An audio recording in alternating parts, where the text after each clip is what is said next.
ज्योती सकाळपासूनच टेन्शनमध्ये होती. स्वयंपाकघरात मोठमोठ्याने भांडी आपटत होती. शेवटी आर्यन वैतागून म्हणाला, आज काय झालंय? एवढ्या मोठ्याने भांडी का आपटत आहेस? थोडं शांतपणे काम करू शकत नाहीस का तू?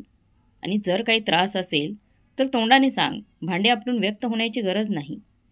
ज्योती रागाने म्हणाली, महिना संपायला अजून 5 दिवस बाकी आहेत आणि घर मालक भाडं मागायला आला. एवढ्या मोठ्या शहरात 5,000चं भाडं भरायचं, मुलांची फी द्यायची आणि घरातलं राशनही संपत आलं आहे. तुमच्याकडून तर काहीच होत नाही. घर सांभाळायचं आणि ही सगळी जबाबदारीही मला एकटीलाच उचलावी लागते. आर्यन शांतपणे म्हणाला, मग मी काय करू? किडनी विकू का? मी प्रयत्न तर करतोय ना. ओव्हर टाईमही करतोय.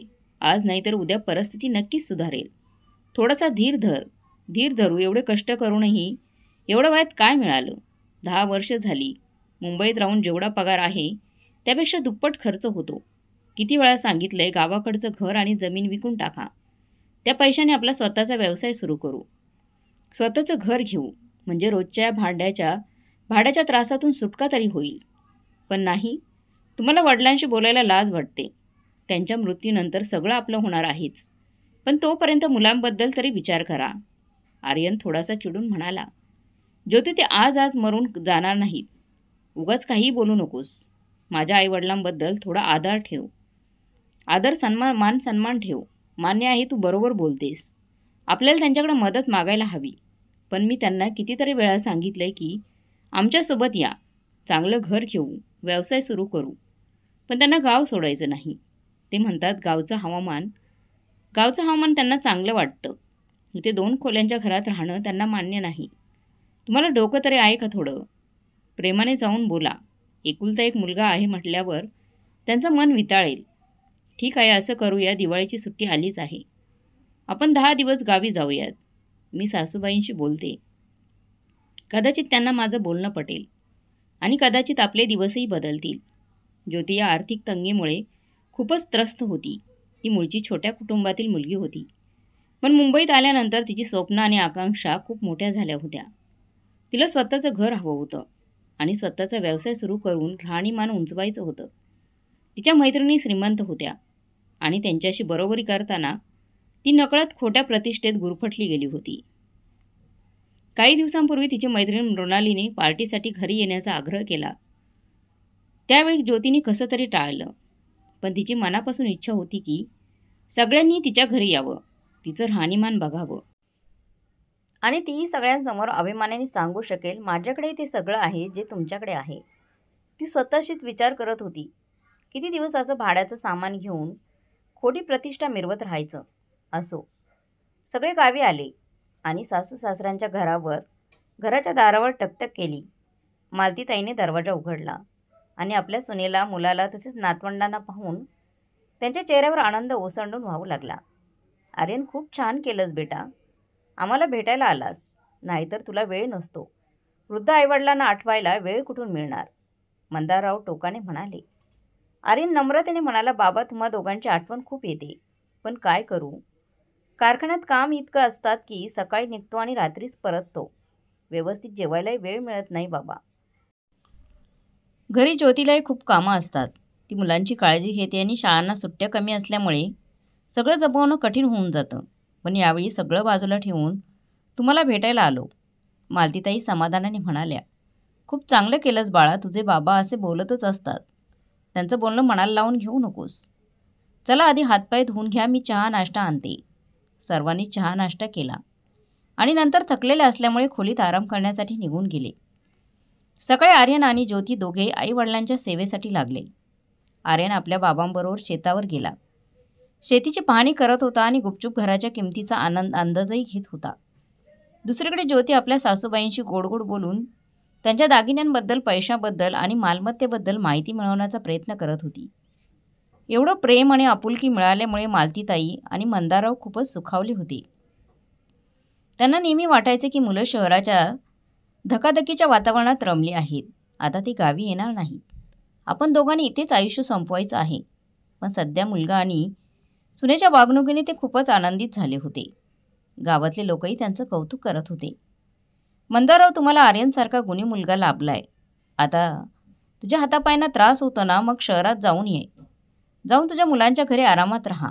तो नक्कीच तुझी चांगली काळजी घेईल. हे ऐकून मंदाराव अधिकच सुखावले. ज्योती आपल्या सासूबाईंसाठी खूप काळजी घेत होती. कधी त्यांच्या पायांना तेलाने मालिश करीत होती, तर कधी ती त्यांचे केस विंचरून द्यायची. ती रोज स्वादिष्ट जेवण बनवून त्यांना आग्रहाने खायला प्यायला घालायची. मुलंही आजी आजोबांभोवती सतत वावरायची. हे सर्व पाहून मंदाराव आणि मालतीताईंच्या मनात मुलगा आणि सून आणि नातवंडांसोबत राहण्याची इच्छा निर्माण झाली. एके दिवशी ज्योती सगळेजण एकत्र जेवायला बसले होते. मंदारावाने आर्यनला विचारलं, आर्यन, शहरात किती खोल्यांचं घर आहे? आर्यनने थोडं खिन्न होत उत्तर दिलं, बाबा, फक्त 2 खोल्या आहेत. त्यातल्याच एका खोलीत स्वयंपाकघर आहे. मुलं अभ्यासाची कधी गच्चीवर तर कधी ओट्यावर बसतात. रात्री सगळे एका खोलीत झोपतो. शिवाय घर मालकाच्या स्वच्छतेच्या कटकटी वेगळ्याच असतात. बाबा, महिन्याचा अर्धा पगार भाड्यात जातो.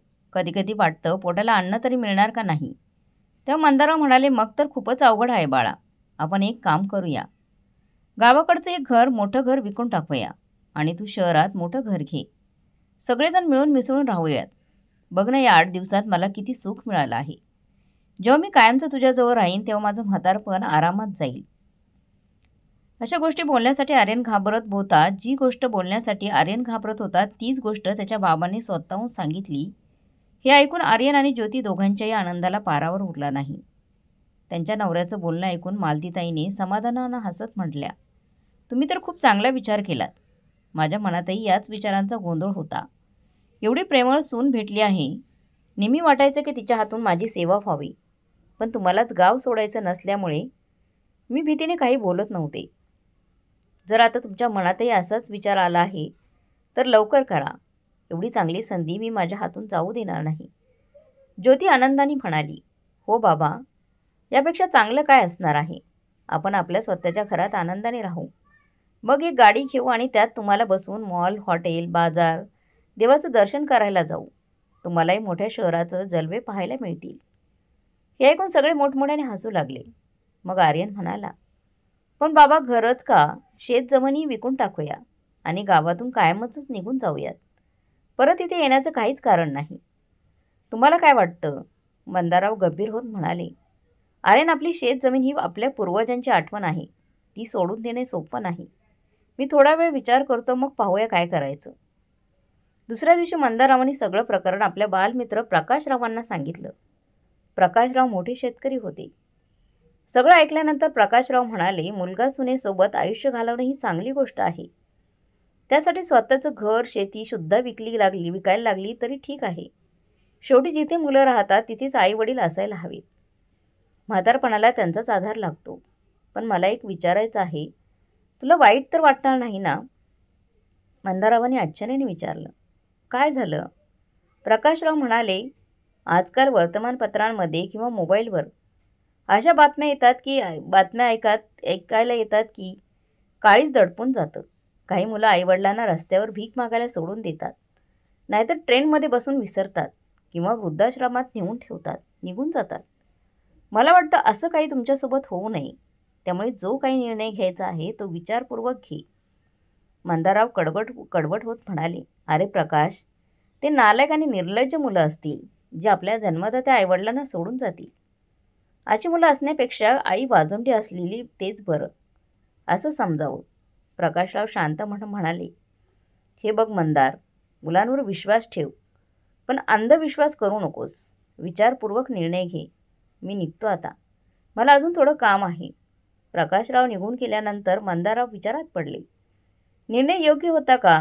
काही दिवसातच आर्यन सगळे विकून सर्वांना घेऊन शहरात आला. सगळं खूप व्यवस्थित चाललं होतं. मंदारावांनी मुलाला 3 खोल्यांचं मोठं घर घेऊन दिलं. काही पैसे मुलांच्या शिक्षणाच्या नावावर FD करून ठेवले. ज्योती आपल्या सासूसासऱ्यांची खूप काळजी घेत होती. कधी बाहेर जायचं असेल तर मुलांना त्यांच्या भरोश्यावर ठेवून निश्चितपणे जात होती. पण हळूहळू घराचं सगळं काम मालतीताईंच्या खांद्यावर आलं. एवढ्या मोठ्या घराची साफसफाई, मुलांचा डब्बा, जेवण आणि त्यांची देखभाल करणं त्यांच्यासाठी खूपच कठीण होऊ लागलं. त्यातच सोनबाई प्रत्येक दिवशी तिच्या किटी पार्टी वाढवत होत्या. वाढदिवस, शॉपिंग करत होती. त्यामुळे स्वयंपाक, घरातील सगळी कामं मालतीताईंनाच करावी लागायची. उद्या मुलगा आणि सुनीच्या लग्नाचा वाढदिवस होता. मालतीताईंना घरात स्वयंपाकघरातली कामं आवरली होती, पण ज्योती सकाळ होता त्यांचे हातपाय आखडून गेले. कसं तरी रात्रीचं जेवण केलं आणि विचार केला, स्वयंपाकघर आणि भांडी सकाळी करता येईल. मग सकाळ होईपर्यंत तांपाने त्या फणफणू लागल्या. कसं तरी मुलाच्या समोर विनवण्या करून त्याच्याकडून औषध मागवलं. ज्योतीला जसं माहीत झालं की सासूबाई आजारी आहेत, पण त्यांची काळजी करण्याऐवजी ती आपल्या मैत्रिणींबरोबर फिरायला जायला लागली आणि मुलांसाठी बाहेरून जेवण ऑर्डर करत होती. खूपच मुश्किलीने मंदाररावांनी मालतीताईंसाठी खिचडी बनवली आणि त्यांना औषधं दिलं. 2 दिवसांनी मालतीताईंची तब्येत थोडी बरी झाली. तेव्हा त्या उठून कामाला लागल्या. तेव्हा मंदाराव त्यांचा हात पकडून म्हणाल्या, बस कर भाग्यवान, तुझ्याकडून हे सगळं होत नाही. मी बघतोय काय करता येईल. आज येऊ दे आर्यनला, दोघांशी बोलतो. जेव्हा आर्यन आणि ज्योती घरी आले तेव्हा मंदारावांनी आपल्या मुलाला आणि सुनेला म्हणाले, आर्यन, घरातल्या साफसफाईसाठी एखादी कामवाली बाई ठेवूया, कारण आता तुझ्या आईला एवढं काम होत नाही. एवढं सगळं ऐकताच आर्यन आणि ज्योती म्हणाले, जर एखाद्या वेळी तब्येत खराब झाली तर घरचे नियम बदलले जात नाहीत. आणि बाबा, मला पगार खूप कमी आहे. कसं तरी घरचं भागवतो आणि जे राहिलेले पैसे होते त्या पैशामध्ये आपण घर खरेदी केलं. आता कामवाली बाईला द्यायला पैसे कुठून येणार. ज्योती आणि आई दोघी मिळून घर सांभाळत आहेत, तर त्या दोघींना सांभाळू द्या. तुम्ही फक्त आराम करा. पण मंदारावांना माहीत होते की सुनबाई तर कोणत्याही कामाला हात लावत देखील नाही आणि मालतीताई एवढ्या दिवसापासून आजारी असूनही काम करत होत्या. आर्यन, मी तुझ्यासाठी एवढं केलं आणि तू तुझ्या आईसाठी एक कामवाली बाई ठेवू शकत नाहीस. ज्योतीला तर बाहेर फिरायला आणि पार्टी करायला वेळच मिळत नाही. त्यातच तिचा वेळ जातो आणि तू रोज घरात काहीतरी नवीन घेऊन येतोस. कालच बघ, तू ज्योतीला लग्नाच्या वाढदिवसाच्या निमित्ताने नवीन सोन्याचा हार आणून दिलास. आणि हे सगळं पाहून मला असं वाटत नाही की पैशांची तंगी आहे. तेव्हा ज्योती म्हणाली, बाबा, तुम्ही आता हद्द केली. तुमचं असं बोलणं आपल्या मुलावर थोडं भारीच पडते. तुम्हाला आनंदी व्हायला पाहिजे, कारण तुमच्या मुलाने सुनेसाठी दागिने घेतले. शेवटी हेही दागिने कुटुंबासाठीच उपयोगी पडतात ना. मी त्यांना फुकट खर्च करायला लावणार नाही. आणि तुम्ही दोघं दिवसभर काय करता? फुकटचं खात असता. थोडंसं हातपाय चालवले आणि नातवंडांना सांभाळलं तर तुम्ही झिजून जाणार नाहीत ना. मग वाद अधिकच वाढला आणि मंदाररावांना सहन झालं नाही. रागाने ते म्हणाले, तुझं धाडस कसं झालं माझ्याशी असं बोलायचं. तू विसरू नकोस की माझ्यामुळेच आज तू एवढ्या मोठ्या घराची मालकीण आहेस. तुम्ही आमच्यावर उपकार केले नाहीत. प्रत्येक आई वडील आपल्या मुलांसाठी करतच असतात. शेवटी हे घर तुमच्या मुलासाठी खरेदी केलं आहे, तेही तडपून. आता कुठेच आम्ही आरामात जगत होतो आणि तुम्हाला आता बघवत नाही. आणि आई गावी एकट्या सगळं काम करतच होत्या ना. आता शहरात आल्यावर त्यांना कामवाली बाई हवी आहे. तेव्हा आर्यन मोठ्याने ओरडून म्हणाला, तुम्ही भांडणं करू नका. आजूबाजूचे लोक ऐकत असतील. बाबा, मी काहीतरी करतो. तुम्ही तुमच्या खोलीत जाऊन आराम करा. मुलांचं बोलणं ऐकून मंदाराव आणि मालतीताई दोघेही मग त्यांच्या खोलीत गेले. आर्यन ज्योतीचा हात पकडून तिला ओढत आपल्या खोलीत घेऊन गेला आणि मोठ्याने म्हणाला, तुला लाज वाटत नाही का? तू कसं बोलतेस? त्यांचं सगळं लुबाडून आता आपण त्यांना कसं फसवू शकतोय? बरोबर म्हणतात, त्याच्यामुळेच एवढं मोठं घर मिळालं आहे त्यांच्यामुळेच आपल्याला. नाहीतर चप्पल झिजून पायाला जखमा जरी झाल्या असत्याना तरी भाड्याच्या घरातून सुटका झाली नसती. हे बघा, तुम्ही काहीच करू शकत नव्हता. आज माझ्यामुळे घर आणि पैसा मिळाला आहे. मी जशी होती तशीच आहे, तशीच राहणार. कुणी मला पार्टीला जाण्यास थांबवणार नाही. आणि जर काही करायचं असेल तर तुमच्या आईबाबांना पुन्हा गावाकडे पाठवा. ज्योती ठसक्याने म्हणाली, गावी? कोणत्या तोंडाने पाठवणार? सगळं विकून इथे आलो आहोत आपण. आता त्यांच्यासाठी झोपड्या बांधून फिरू का? तेव्हा ज्योती म्हणाली, काही हरकत नाही. त्यांना तुम्हाला शहरातच ठेवायचं असेल तर वृद्धाश्रमात सोडून या. कधी कधी जाऊन भेटा आणि अजून काही करायचं असेल तर फळ आणि मिठाई देऊन या. नाहीतर मी सांगते, मी माझ्या माहेरी निघून जाईन. आर्यन विचारात पडला आणि पलंगावर बसून विचार करू लागला. आईबाबांची बाजू घेतली तर बायको आणि मुलं सोडून जातील आणि बायको आणि मुलांबरोबर राहिलो तर आईबाबांना सोडावं लागेल. पण घराच्या सुख शांतीसाठी निर्णय तर घ्यावाच लागेल. एवढी चिंता करत बसण्याची काही गरज नाही. उद्या आपली फ्लाईट आहे. पहिल्यांदा फिरून येऊया, मग आल्यानंतर या संकटातून कशी सुटका करून घ्यायची यावर विचार करू. पण ज्योती, तूच विचार कर. ते दोघं वृद्धाश्रमात कसे राहू शकतील? तू थोडं ॲडजस्ट केलं असतं तर बरं झालं असतं. बरं होईल तू थोडंसं ॲडजस्ट केलंस तर. जरा विचार कर, ते दोघं इथे राहतात म्हणून तुला फायदा होतो. तू मुलांना त्यांच्या भरोश्यावर सोडून निश्चित फिरायला, पार्ट्या करायला जाऊ शकतेस. घराची स्वच्छता, झाडांना पाणी घालणं, तुला काळजी का नाही? आई स्वादिष्ट जेवण मस्त बनवते. तुला काही त्रास द्यावा लागत नाही. मुलं शाळेतून येतात आणि त्यांना आजी आजोबांचं प्रेम भेटतं आणि तू बघितलंस, जेव्हा आपल्याला फिरायला जायचं असतं तेव्हा घराला कुलूप पण लावावं लागत नाही. फुकटची चौकीदारी भेटते. ते दोघं या घरामध्ये राहिले तर खूप फायदा आहे. थोडा विचार कर, हे बघा. त्यावर ज्योती म्हणाली, हे बघा आर्यन, तुम्ही बोलत आहात ते 100% बरोबर आहे. पण आज त्यांनी जो वाद घातला आहे त्यानंतर मी त्यांना 5 मिनिटही सहन करू शकत नाही. पण तुम्ही म्हणत आहात तर आपण परत येईपर्यंत त्यांना या घरामध्ये राहण्याची मी परवानगी देते. पण त्यानंतर त्यांचा बिस्तारा बांधायचा.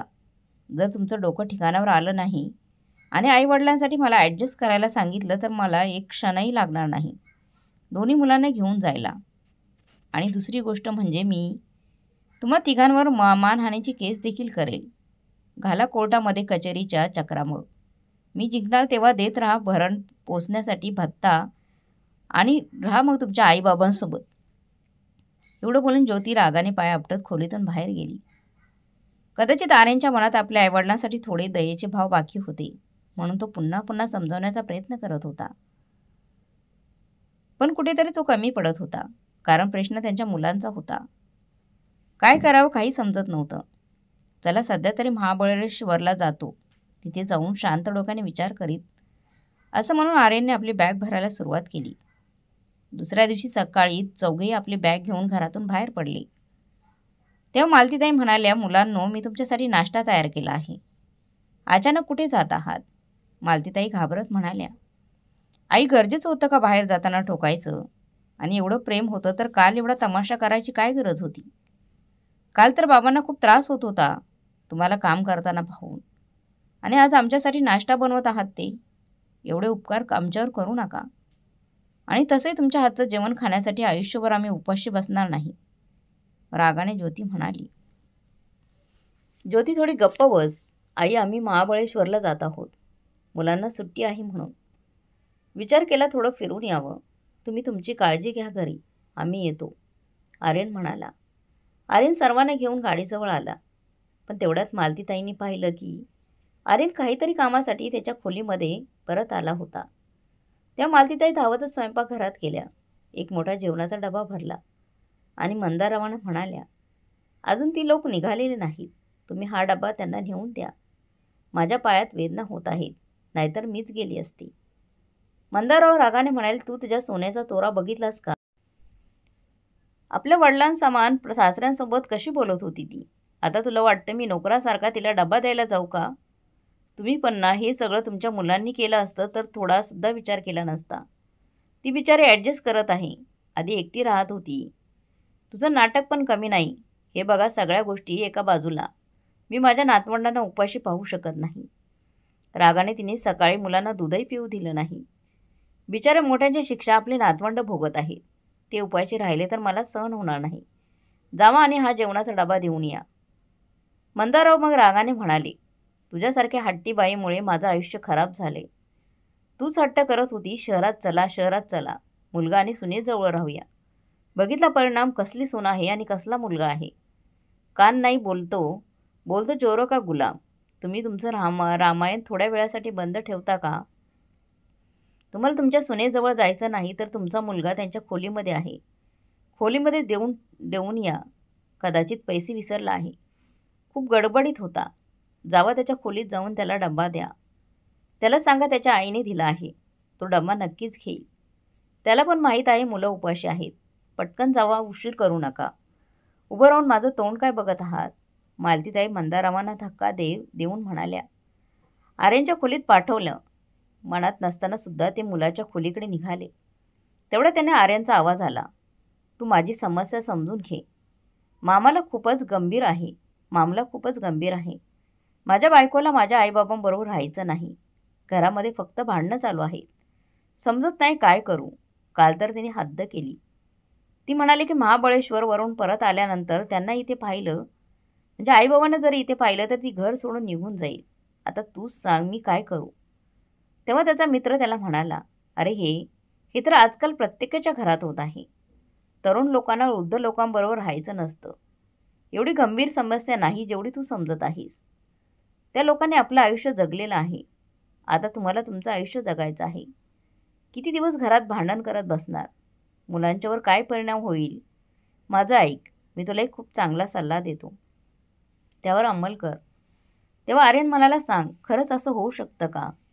कुणाला वाईट तर वाटणार नाही ना? तिथे एवढ्या सुविधा भेटतील का? वाईट वाटेल, उलट ते लोक तर खूप आनंदात राहतील. तू जाऊन फिरून ये. एवढी काळजी करू नकोस. मी आहे ना, मी सगळं बघतो. अनिलने आर्यनला सांगितलं, खरंच अनिल, तू तर माझं सगळं टेन्शन दूर केलंस. ठीक आहे, महाबळेश्वरवरून आल्यानंतर तू सगळं सांभाळून घे, असं म्हणून आर्यनने फोन ठेवला. आणि इकडे आर्यन खोलीतून बाहेर निघाला. बाबा, तुम्ही इथे काय करत आहात? आर्यनने विचारलं. तेच तर समजत नाही आर्यन की मी इथे काय करत आहे. मंदारराव रागाने म्हणाले. म्हणजे बाबा, मला काहीच समजलं नाही. आर्यन, जर तुला समजून घ्यायचं असतं तर आज परिस्थिती वेगळी असती. पण तुझी आई आहे ना, महामूर्ख बाई, मुलाच्या मोहामुळे आंधळी झाली आहे. सुनेने कितीही वाईट केलं तरीसुद्धा तिला उपाशी बघू शकत नाही, नातवंडांना उपाशी बघू शकत नाही. मुलाच्या मोहामुळे आंधळी झाली आहे. मंदारराव हसत हसत डब्बा आर्यनच्या हातावर ठेवत म्हणाले, वाटेत खाऊन घे. आईचं प्रेम आहे. कदाचित तुझी भूक भागेल. आणि तसंही आजकाल सगळे भुकेने व्याकुळ झाले आहेत. त्यांना जेवण, पैसा, घर, संपत्ती सगळं मिळालं तरी त्यांची भूक भागत नाही. बाबा, तुम्ही हे काय बोलत आहात? उशीर होत आहे, मी निघतो, असं म्हणून आर्यन तिथून निघाला. त्याला जाताना पाहून मंदारावांच्या डोळ्यात पाणी आलं. ते मनाशी विचार करत होते, माणूस हे दिवस दाखवण्यासाठी मुलांना जन्माला घालतो का? काय झालं, मुलांची आठवण झाली का? जेव्हापासून ते गेले आहेत माझं मन खूप अस्वस्थ झालं आहे. त्यांना प्रेमाने पाहूसुद्धा शकली नाही. माहीत नाही जेवण खाल्लं असेल की नाही. आपल्याला त्यांना हसत पाठवायला हवं होतं. असं भांडणं करून जाणं चांगलं नसतं. एवढं दूर जात आहेत ते. त्यांच्याबरोबर आपला आशीर्वाद दिला पाहिजे होता. मग मालतीताई आपल्या मनाला समजावून म्हणाल्या, काही हरकत नाही. थोड्या वेळानंतर फोनवर आर्यन आणि ज्योतिषी बोलून घेते. मालती, तू गप्प बस. रागाने लाल डोळे झालेले मंदारराव म्हणाले, खूप झाला तुझा लाड. ज्या लोकांची तू एवढी काळजी करतेस ना, ते तुझ्याबरोबर काय करणार आहेत ते तुला माहीत नाही. आणि जर मी तुला सांगितलं तर तुझ्या पायाखालची जमीन सरकेल. प्रेम काय असतं हे सुद्धा तू विसरून जाशील. की तुझं पण एक कुटुंब होतं. सकाळी सकाळी भांग खाल्ली आहे की काय? काय बोलत आहात तुम्ही? काय झालं मला सांगा, मालतीताई घाबरत म्हणाल्या. तुला ऐकायचं असेल तर ऐक.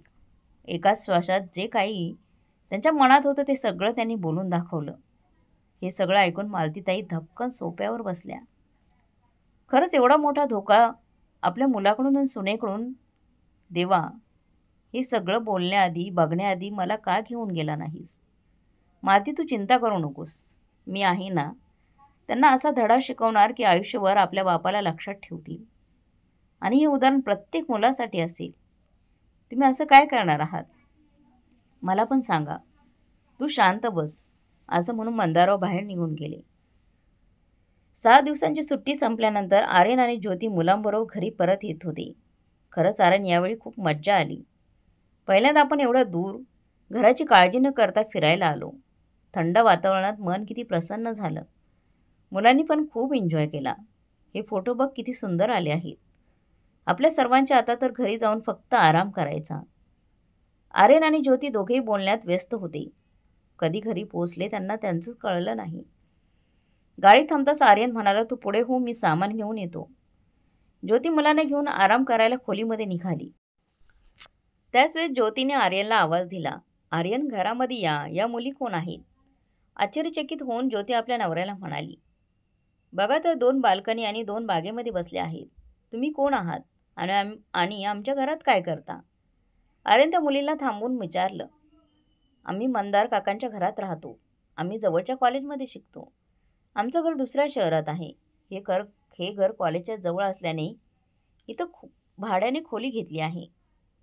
खोली भाड्याने दिली आहे हे ऐकून आर्यन आणि ज्योतीचे चेहरे पांढरे झाले. आईबाबांनी हे काय केलं? घर भाड्याने दिलं आणि तेही आपल्याला न विचारता. त्यांचं एवढं धाडस. सून आणि मुलगा दोघे रागाने घराच्या आत प्रवेश करत होते. पाहिलं तर आई बाबा डायनिंग टेबलवर बसून चहा आणि नाश्ता करत होते. आई बाबा, मुलगा जाताच घराचं हॉस्टेल बनवलं तुम्ही, हे सगळं कोणाला विचारून केलं? आई, या वयात बाबांचं डोकं फिरलंय का? तू त्यांना थांबवलं का नाही? मुलींना खोली भाड्याने दिली. मग ज्योती रागाने ओरडून म्हणाली, माझी खोली या मुलींना दिली, माझं सामान कुठे आहे? घरात छोटे मोठे वाद होतच असतात.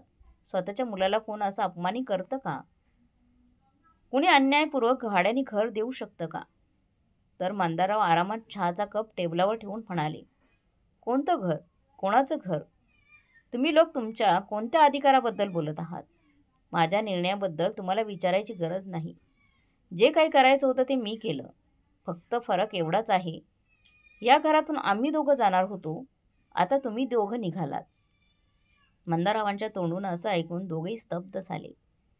पण ज्योती गप्पा बसणारी नव्हती. ती म्हणाली, हे घर माझ्या नवऱ्याचं आहे. तुम्ही कोणत्या अधिकाराने या घराला भाड्याने दिलं? सुनबाई, कदाचित तू विसरली आहेस. हे घर तुझ्या सासूबाईंच्या नावावर केलेलं आहे. विचार तुझ्या नवऱ्याला. टॅक्स वाचवण्यासाठी त्याने महिला सिनियर सिटीजन नावाने रजिस्टर केलं होतं घर. त्याला पैसे वाचवायचे होते ना. त्यावेळी त्याने मोठी चूक केली आणि त्याची चूक आमच्यासाठी चांगली संधी झाली.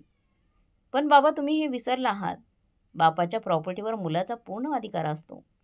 आम्ही कोर्टात जाऊन तुमच्याकडून आमचा अधिकार परत घेणार. ज्योती रागाने म्हणाली, पुढल्या सगळ्या गोष्टी तुम्हाला वकील साहेब सांगतील. एवढ्यातच वकील साहेब आणि त्यांचे खास मित्र प्रकाशराव तिथे पोहोचले. वकील साहेब म्हणाले, कायद्यानुसार या घरावर तुमचा काहीही अधिकार नाही.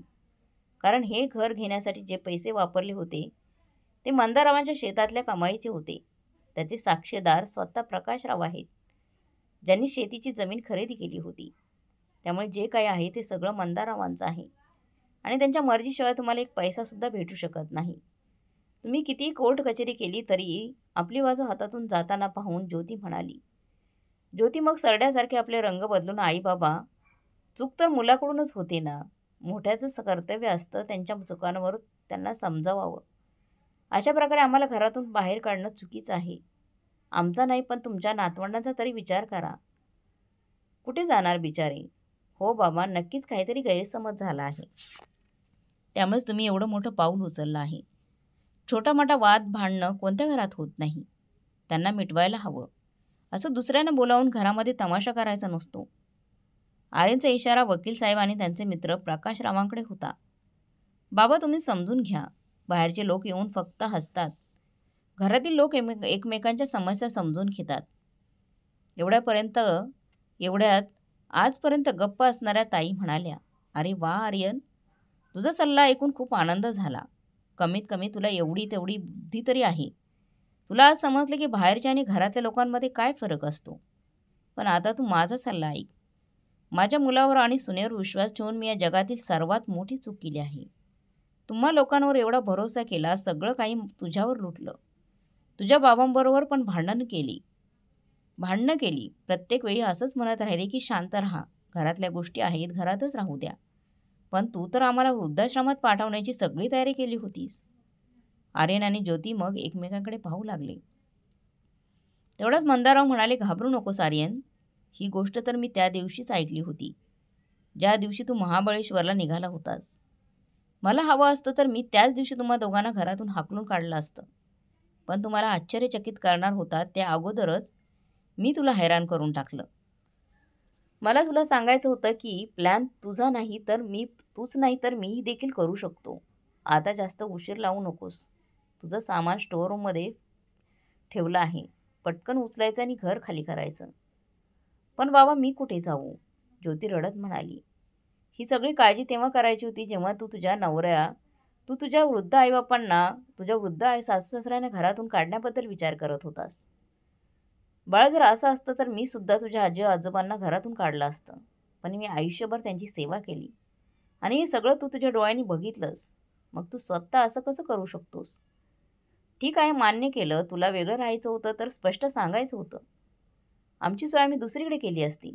पण अशा प्रकारे आम्हाला घरातून बाहेर काढण्याची योजना बनवायला नको होतीस. त्याची शिक्षा तर तुला मिळायलाच हवी. आई, तूच बाबांना समजाव ना. माझ्याजवळ एवढे पैसे नाही आहेत की मी महिन्याचं भाडं देखील देऊ शकतो. जे सगळे होते ते खर्च केले. आर्यन, हा सगळा विचार पहिल्यांदा करायला हवा होता तू. गेल्या 1 वर्षापासून तू जे पैसे उधळत होतास ते तुझ्या बाबांच्या कष्टांचे होतेस. सुनबाई, केस तर काय? केस तर मी करणार आहे तुझ्यावर. वकील साहेब, पटकन या दोघांवर केस करा. मुलं आणि सुनेने त्यांच्या आईवडिलांना घरातून बाहेर काढण्याची योजना केली. आमच्या पैशांवर फ्लॅट आणि दागिने खरेदी केले. फिरायला गेले. सगळे पैसे वसूल करायचे आहेत आम्हाला. मुलावर आणि सुनेवर मानहानीचा दावा देखील करायचा आहे, मालतीताई कठोर शब्दांनी म्हणाल्या. ज्योतीला काहीच बोलता येत नव्हतं. प्रत्येक गोष्टीवरून कोर्टाची धमकी देत होती सासूबाई. आज तिच्या सासूच्या तोंडून तेच शब्द ऐकून तिला तिची जाणीव झाली की ती किती चुकीचं करत होती. पैसा आणि दागिन्याच्या लोभामुळे एवढी आंधळी झाली होती की वृद्ध सासू-सासऱ्यांचा उपयोग करून घेत होती. पैशासाठी गावावरून घेऊन आली ती त्यांना आणि शहरात आल्यानंतर नोकरासारखं वागवत होती. एवढं मन भरलं नाही तर म्हणून दोघांना वृद्धाश्रमात पाठवण्याची योजना देखील बनवली होती. आम्हाला जबाबदारीतून मुक्त होऊन जगायचं होतं. पण विसरलो की आयुष्यात जबाबदाऱ्या कधीच संपत नाही. तेव्हा मात्र ज्योती हात जोडून आपल्या सासू-सासऱ्यांना म्हणाली, आई बाबा, तुम्ही जे काही केलं ते चांगले केलं. आम्ही तर या लायकीचे आहोत. आम्ही तर त्याच लायकीचेच आहोत. आर्यनने किती वेळा मला समजवण्याचा प्रयत्न केला, पण मी ऐकलं नाही. आज आज माझ्यामुळे एका मुलावर त्याच्या आईवडिलांचा विश्वास उडाला आहे. उद्या हे सगळं माझ्याबरोबर झालं असतं तर. पण मी आता माझी चूक सुधारण्याचा प्रयत्न करेन. फक्त यासाठी नाही की मला पैसे हवे आहेत, तर यासाठी की देव समान असलेल्या सासू-सासऱ्यांचं मन दुखावण्याचं प्रायश्चित्त करायचं आहे. मंदाराव आणि मालतीताई दोघांनाही पुन्हा आपल्या मुलाच्या आणि सुनेच्या बोलण्यात अडकायचं नव्हतं. एकदा विश्वास उडाला तर पुन्हा विश्वास ठेवणं खूप कठीण होतं. तरीसुद्धा आतून मन व्याकुळ होत होतं.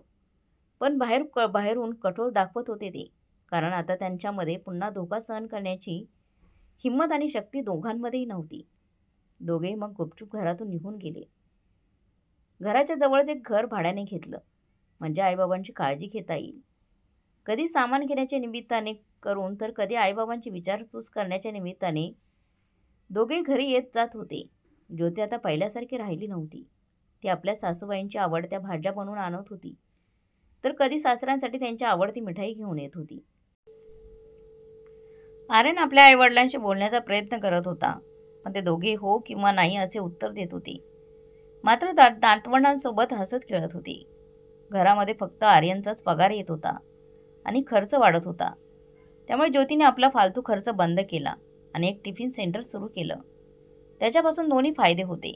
एकतर पैसे कमवणे आणि दुसरं म्हणजे सासू-सासऱ्यांच्या घरावर नजर ठेवणे. तिला माहीत होतं की ते दोघं स्वतःहून त्यांच्याबरोबर बोलणार नाही. पण ज्योती आणि आर्यनला माहीत होतं की आता मंदारावांची तब्येत खराब होत चालली आहे. त्यांची काळजी घेणं गरजेचं होतं. त्यांना अस्थमा होता. त्यांची काळजी खरंच खूप घेणं गरजेचंच होतं. ते मुलगा आणि सुनेवर विश्वास ठेवत नव्हते. पण एके दिवशी ज्योती मुलींना डबा देण्यासाठी घरी आली आणि पाहिलं की बाबा बेशुद्ध पडले होते. तेव्हा मालतीताई देवळातून आल्या. त्यांना अशा अवस्थेत पाहून त्यांनी रडायला सुरुवात केली. आई, शांत राहा. अशा पद्धतीने ओरडून रडून काही होणार नाही. चला, त्यांना उठवून पलंगावर झोपूया, ज्योती म्हणाली. खबरदार जर त्यांना हात लावलास तर, मालतीताई रागाने म्हणाल्या. माझ्या डोळ्यासमोरून दूर हो. तुझ्यामुळेच त्यांची ही अवस्था झाली आहे. तो आम्हाला फसवलं नसतं तर आम्ही सुखी आणि आनंदी जीवन जगत राहिलो असतो. गावी राहून सुखाने जीवन जगत होतो. माहीत नाही कुठून दुर्बुद्धी सुचली आणि तुमच्या लोकांच्या छळात फसलो. आमचं सगळं काय विकून तुमच्याबरोबर इथे शहरात आलो. आणि नंतर आमचं काय झालं तुला काय वाटतं? आम्ही सुखी आहोत का? आधी ज्या मालतीताईंनी ज्योतीवर आपला जीव ओवाळून टाकला होता, आता त्या तिला अपशब्द बोलू लागल्या होत्या. ज्योती चुकली होती हे तिला आता जाणवत होतं. कुठे ना कुठे तीच या सगळ्या घटनेची मुख्य कारणीभूत होती. आई, मी तुमचा प्रत्येक शब्द ऐकून घेते. तुम्ही म्हणाल तर मी कधीच तोंड देखील दाखवणार नाही. पण आता बाबांना डॉक्टरांच्या उपचाराची खूप आवश्यकता आहे. कदाचित त्यांना हार्ट अटॅक आला आहे. चला, त्यांना घेऊन हॉस्पिटल जाऊया. मात्र मालतीताई त्यांच्या नवऱ्याची अवस्था पाहून वेड्या झाल्या होत्या. तिच्या बोलण्याचा काहीच फरक पडत नव्हता त्यांच्यावर. ज्योतीने ताबडतोब ॲम्ब्युलन्स बोलवली आणि आर्यनला फोन केला.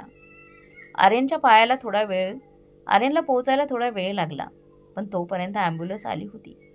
ज्योती मंदारावांना हॉस्पिटलमध्ये घेऊन गेली. डॉक्टरांशी बोलणं, औषधं आणि औषधांची धावपळ करत होती. त्या दरम्यान आर्यन धावत आला. हे सगळं काय झालं? ज्योती काही बोलणार होती त्याआधीच मालतीताईंनी सुरुवात केली. हे सगळं तुझ्यामुळे आणि तुझ्या बायकोमुळे झालं आहे. आमचं सगळे आमच्याकडून हिसकावून घेतलं. तुम्ही दोघं आता आमचा जीव पण घेणार आहात का? का आमच्या मागे लागला आहात का? आमच्या घरी पुन्हा येऊन तुमचं तोंड दाखवता तुम्ही. आम्हाला फसवलं त्याची आठवण करून देतोस का? अजून तुमच्या डोक्यात काहीतरी कट कारस्थान आहे का? ज्योती, तूच काहीतरी केलं असणार, कारण त्यावेळी घरी तू एकटीच होतीस. घरी त्यांना काही सांगितलं होतं का? काही बोलली होतीस का? त्यामुळे त्यांना हार्ट अटॅक आला. आणि त्यात ते नाही म्हणाले असतील. सांग, असं झालं होतं ना? तेवढं डॉक्टर आले आणि म्हणाले, ताई हे हॉस्पिटल आहे, मोठ्याने बोलू नका. तुम्हाला भांडायचं असेल तर बाहेर जाऊन भांडा. मालतीताई रागाने म्हणाल्या, नाही, मी कुठेही जाणार नाही. बाहेर काढायचं असेल तर या दोघांना काढा. तुम्ही दोघे इथे येऊन जाऊ शकता. तुम्ही हे काय करत आहात? तुम्ही ऐकता का? तुमच्या सुनेला व मुलाला सुनेनेच बाबांना वेळेवर हॉस्पिटल आणलं नसतं तर मंदारावांचं वाचणं कठीण झालं असतं. तुमच्या घरातील वाद घरी ठेवा. कमीत कमी हॉस्पिटलमध्ये तरी शांत राहा. डॉक्टरांच्या शब्दांनी मालतीताईंना थोडं शांत केलं, पण त्याच्या मनातील प्रेष्ठ आणि राग अजूनही ज्वालामुखीसारखा फुटत होता. त्यांना वाटत होते की ज्योती कारणीभूत आहे या सगळ्याला. हे ऐकून ज्योतीला फार दुःख झालं. मी काही चुकीचं केलं नाही. मी फक्त तिथे डबा द्यायला गेली होती आणि आईबाबांची विचारपूस करायला गेली होती. जेव्हा मी तिथे गेले तेव्हा बाबांना फरशीवर पडलेलं पाहिलं. मी त्यांना उठवण्याचा प्रयत्न केला. तोपर्यंत आई आल्या आणि मोठ्या आवाजात ओरडून माझ्यावर आरोप केला. माझ्याकडून काही चूक झाली नाही. मी त्या चुका सुधारण्याचा प्रयत्न करत आहे ज्या मी आधी केल्या होत्या. मला माहीत आहे कुणीही लवकर माफ करणार नाही. आईबाबा मला कधी लवकर माफ करणार नाही. खूप चुकीचं झालं आहे. लोभाच्या आंधळेपणामुळे मी आईबाबांना वृद्धाश्रमात सोडण्याचा मी विचार केला, पण मी एवढ्या नीच पातळीवर जाऊन त्यांना मारण्याचा विचार कधी करू शकत नाही. असं मी स्वप्नातही विचार करू शकत नाही. ज्योती आर्यनला म्हणाली, तुम्ही आईला समजावून सांगा. आर्यन दीर्घ श्वास घेत म्हणाला, ज्योती, मी आता काहीच बोलू शकत नाही. तू जे केलं त्यासाठी तुला आई कधीच माफ करू शकणार नाही. आणि जर बाबांना काही झालं तर आई तुझ्याशी बोलणं सोड, तुझं तोंडही पाहणार नाही. त्यावर ज्योती संतापून म्हणाली, आर्यन, तुम्हाला काय म्हणायचं आहे? जे काही झालं ते फक्त माझ्या चुकीमुळेच झालं का? तुम्हाला पैसा नको होता का? ते पैसे बाबांनी स्वतःच्या मुलासाठी आणि नातवंडांसाठी दिले होते. मग फक्त सगळा आरोप माझ्यावरच का? फक्त सुनेवरच का? हो, मान्य आहे, मी त्या पैशांसाठी, माणीच घरासाठी आणि त्या जमिनीसाठी माझ्या सोयीसाठी वापर केला, पण गेली 2 वर्ष मी त्या चुकीचा पश्चाताप करत आहे. मला माफ केलं नाही तरी चालेल, पण माझ्यावर मारण्याचा आरोप करणं खूप चुकीचं आहे. आर्यन गप्प झाला. आता कोण चूक आणि कोण बरोबर याचा निर्णय करणार तरी कोण? वेळेसमोर सगळेच हारले होते. आर्यनने अनेक वेळा मंदारावांकडे व्यवसायासाठी पैसे मागितले होते, पण त्यांनी नेहमीच नकार दिला. त्यामुळे आर्यनला एक साधारण कंपनीत नोकरी पत्करावी लागली होती. तो कुटुंबाचा सांभाळ तर करत होता, पण इच्छांच्या ओझ्याखाली दबत चालला होता. शहरातील जीवनात पैसा हीच प्रतिष्ठा होती. जर पैसा नसेल तर कोणी विचारत नाही. समाजात उंच राहण्यासाठी फक्त दिखाव्यासाठी का होईना पैसे असणे खरंच गरजेचे होते. ज्योतीच का दोषी? आर्यनलाही चांगलं खाणं पिणं, चांगलं कपडे लत्ते, सगळं काही पाहिजे होतं. सगळ्याचं आकर्षण त्यालाही होतं. हे थोड्या पगारात हे सगळं शक्य नव्हतं आणि बाबा मदतीला तयार नव्हते. आर्यन मन मारून राहत होता. त्याच्या मनात विचार येत होते की योग्य वेळी बाबांनी मदत केली असती तर कदाचित ही वेळ आली नसती. शेवटी व्याप वाढल्यानंतर मंदारावांनी निर्णय घेतला की सगळं काही विकून शहरात मुलांबरोबर राहायचं होतं. आता आराम हवा होता. शेवटी त्यांनी त्याला व्यवसायासाठी पैसे दिले, पण त्या पैशाचा उपयोग आर्यन आणि ज्योतीने आपल्या इच्छा पूर्ण करण्यासाठी केला. त्यामुळे आईवडिलांचा रोष वाढत गेला. सतत टोमणे ऐकून कंटाळून आर्यन आणि ज्योतीने त्यांना वृद्धाश्रमात ठेवण्याचा निर्णय घेतला. आर्यनला वाटत होते हे चुकीचं आहे, पण परिस्थितीने त्याला दुसरा पर्याय दिलाच नव्हता. आई वडील दोषी नव्हते का? आर्यन विचारमग्न झाला. तो स्वतःला जबाबदार मानत होता, पण त्याला हे पटत नव्हते की सगळ्या गोष्टीचा भार फक्त ज्योतीवर टाकला जात आहे. तो विचारतच असताना त्याच्या हातात एक फॉर्म ठेवला नर्सने. मंदारावांच्या हृदयावर शस्त्रक्रिया होणार होती. 2 लाख रुपये त्वरित भरावे लागणार होते आणि उर्वरित रक्कम नंतर द्यायची होती. पैशांचं नाव ऐकताच मालतीताई थरथर कापायला लागल्या. मला काहीच नाही माहिती पैसे कुठून आणायचे, असं म्हणत त्या मोठ्याने रडू लागल्या. तेव्हा ज्योती पुढे होत म्हणाली, आई तुम्ही काळजी करू नका, मी काहीतरी जुळवते. त्यावर मालतीताईंनी तिला झिडकारलं. म्हटलं तू गप्प बस, हे सगळं तुझ्यामुळं झालं आहे. आम्हाला तुझी गरज नाही, इथून निघून जा. ज्योती डोळ्यात अश्रू दाबून आर्यनसोबत हॉस्पिटलच्या बाहेर गेली. काही वेळात त्यांनी पैसे जुळवून ऑपरेशनसाठी पैसे जमा केले. मंदारावांचं ऑपरेशन यशस्वीरित्या पार पाडलं. 2 दिवसांनी ते शुद्धीवर आले. डोळे उघडताच त्यांनी पाहिलं की मालतीताई त्यांच्या शेजारी बसल्या होत्या. मंदारावानं शुद्धीवर आलेलं पाहून मालतीताईंना अतोनात आनंद झाला. त्या उत्सुकतेने म्हणाल्या, बरे आहात ना तुम्ही? डॉक्टर साहेब इथेच आहे, तुम्हाला काही हवं असल्यास मला सांगा. मंदाराव काहीशा थकलेल्या आवाजात म्हणाले, ज्योतीला बोलवा, माझ्या सुनबाईला बोलवा. हे ऐकून मंदारावांचं हे बोलणं ऐकून मालतीताईंना राग अनावर झाला. का त्या अपशकुनीचं नाव घेता तुम्ही? आधी बरं व्हा आणि घरी परत जाऊया, मग जी शिक्षा द्यायची ती देऊया तिला ठणकावून सांगायचं की तिने या गल्लीतून दूर जावं, पुन्हा कधी आपल्या घराकडे डोकवण्याची हिंमत देखील करू नये. रागाने लालबुंद झालेल्या मालतीताईंनी मागच्या सगळ्या गोष्टी आठवून रडत मंदाररावांजवळ आपली नाराजी व्यक्त केली. मात्र मंदारराव ठाम होते. त्याने आग्रह केला, आर्यन आणि ज्योतीला बोलवा, त्यांच्यासमोर मला काही महत्त्वाचं सांगायचं आहे. नवऱ्याच्या इच्छेसमोर नमते घेत मालतीताईंनी मुलगा आर्यन आणि सून ज्योती यांना आत बोलवलं. दोघे आत आल्यावर मंदारराव बोलायला लागले. मालती, ज्योतीमुळे काहीही घडलेलं नाही. मी तिथे एकटाच चक्कर येऊन पडलो होतो. त्यावेळी ज्योतीने मला सावरलं. ती मला पाणी पाजत होती. ती सारखी म्हणत होती, बाबा तुम्हाला काही होऊ देणार नाही. आणि तेवढ्यात तू आलीस आणि क्षणात आरडाओरडा करायला लागलीस. मी तुला गप्प राहण्याचा इशारा केला होता, पण तुला काही समजलं नाही. मी बेशुद्ध पडलो. मी डॉक्टरांना विचारलं तेव्हा कळलं की तू ज्योतीला खूप ओरडलीस. तरी तिने आपलं सोनं आणि स्वतःच्या मेहनतीचे पैसे विकून माझ्या उपचारासाठी पैसे खर्च केले. यावरून हे सिद्ध होतं की ते आपल्याला पुन्हा जिंकण्याचा प्रयत्न करत आहे. आपल्या घरात जे काही घडलं ते आता विसरण्यातच सगळ्यांचं भलं आहे. मला वाटतं आर्यन, ज्योती आणि आपल्या नातवंडांनी पुन्हा आपल्याबरोबर राहावं. जर काही त्रास झाला तर मिळून त्यावर उपाय शोधूया. ज्योती, तुझ्या कृतज्ञतेने तू दाखवलंस की तू आपल्या चुकीची खंत करत आहेस. मी तुला माफ केलं. मंदाराव पुढे आर्यनकडे वळाले. आर्यन, तुला स्वतःचं डिपार्टमेंट स्टोअर उघडायचं होतं, पण मी तुला नेहमी पैसे द्यायला टाळाटाळ केली. त्यामुळे तुझ्या स्वप्नावर पाणी पडलं. आता मी तुझं स्वप्न पूर्ण करण्यासाठी पैसे देईन आणि तुझ्या व्यवसायातही मदत करेल. ज्योतीमुळे मला मिळालेले हे आयुष्य चांगल्या प्रकारे जगायचं आहे. हे ऐकून मालतीताईंनी डोळ्यात पाणी आणून ज्योतीला मिठी मारली. मला माफ कर ज्योती, मी खूप चुकीचं वागले. ज्योती हसून म्हणाली, आई तुम्ही माझी माफी मागू नका. माझीच चूक होती. मोठ्या चुका सहजासहजी विसरता येत नाही. पण तुम्ही माझ्यावर आईसारखं ओरडला, त्यात वाईट वाटून घ्यायचं काहीच कारण नाही. मालतीताई म्हणाल्या, ज्योती मला प्रायश्चित्त करायचं आहे. मला आता तुझ्या टिफिन सेंटरमध्ये मला काम दे. लोणचं, चटणी, भाज्या तयार करणे हे सगळं मला छान जमतं. आई तुम्ही मला पाप करायला लावताय का? बाबांनी मला संधी दिली आहे. आता मी सगळ्यांची काळजी घेईन. तुम्ही फक्त मला मार्गदर्शन करा, ज्योती उत्साहाने म्हणाली. मित्रांनो, त्या दिवसापासून सर्वजण एकत्र आनंदाने राहू लागले. घरातील गोडवा पुन्हा एकदा परत आला. तर मग मित्रमैत्रिणींनो, प्रत्येक घरात अशाच सासूना समजूतदार असायला हव्यात ना? तुम्हाला काय वाटते कमेंट बॉक्समध्ये नक्की कळवा. आणि कथा चांगली वाटली असेल तर लाईक, शेअर, सबस्क्राईब नक्की करा. धन्यवाद.